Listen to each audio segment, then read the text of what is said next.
Assalamualaikum warahmatullahi wabarakatuh. Perkenalkan nama saya Gasani Malhati dengan NIM 227. Di sini saya akan mengambil konflik tentang skope untuk proyek MPTI, yang mana berjudul Pembuatan Aplikasi Inventory Barang untuk Laboratorium Kampus. Pada latar belakang proyek, di mana terdiri dari 5 tim, ada Project Manager, pemrograman UI UX, database tester, dan target proyek selesai dalam 4 minggu dengan fitur dasar pencatatan stok dan laporan barang. Pada latar belakang konflik, setelah minggu kedua, pihak pengguna, dosen, pembimbing proyek meminta tambahan fitur baru, peminjaman barang, dan notifikasi otomatis. Project Manager menyetujui tanpa mendiskusikan waktu tambahan ke anggota tim.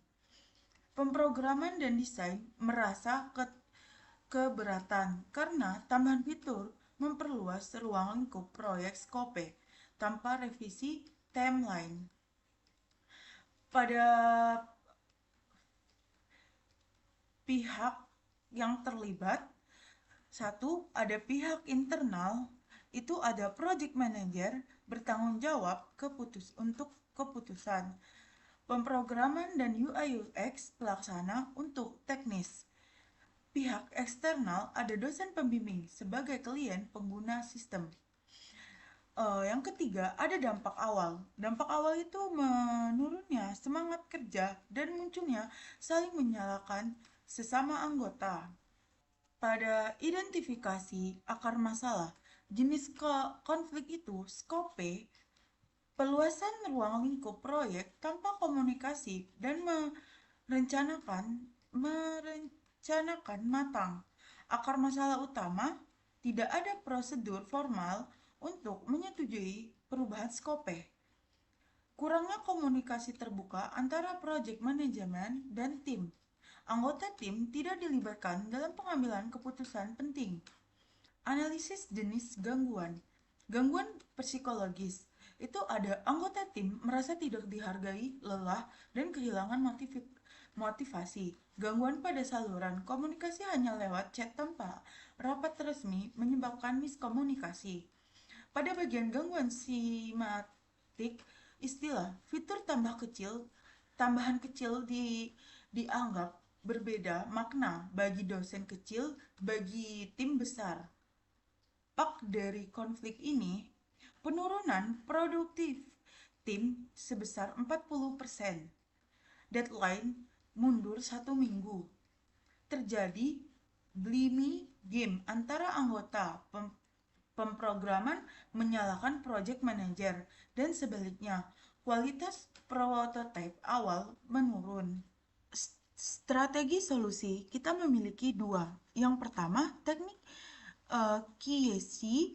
Project Manager mulai melakukan pendekatan personal ke tiap anggota untuk memahami beban kerja dan perasaan mereka. Mengadakan pertemuan informal untuk mendengarkan keluh dan ide penyelesaian. Dampaknya meningkatkan rasa dihargai dan komunikasi interpersonal di dalam tim. Yang kedua ada BRIC, itu adalah Project Manager menjembatani komunikasi antara tim dan dosen pembimbing.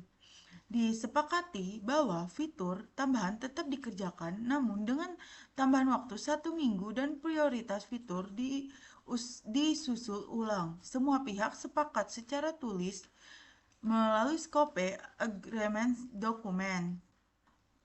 Hasil dan pembelajarannya, konflik berhasil direda setelah komunikasi terbuka dilakukan. Tim memahami pentingnya dokumentasi perubahan skope. Skope manajer pembelajaran pentingnya. Setiap perubahan proyek harus dikomunikasikan dan disetujui bersama. Teknik Kiesi dan Begin efektif membangun kepercayaan dan kolaborasi. Konflik bisa menjadi kesempatan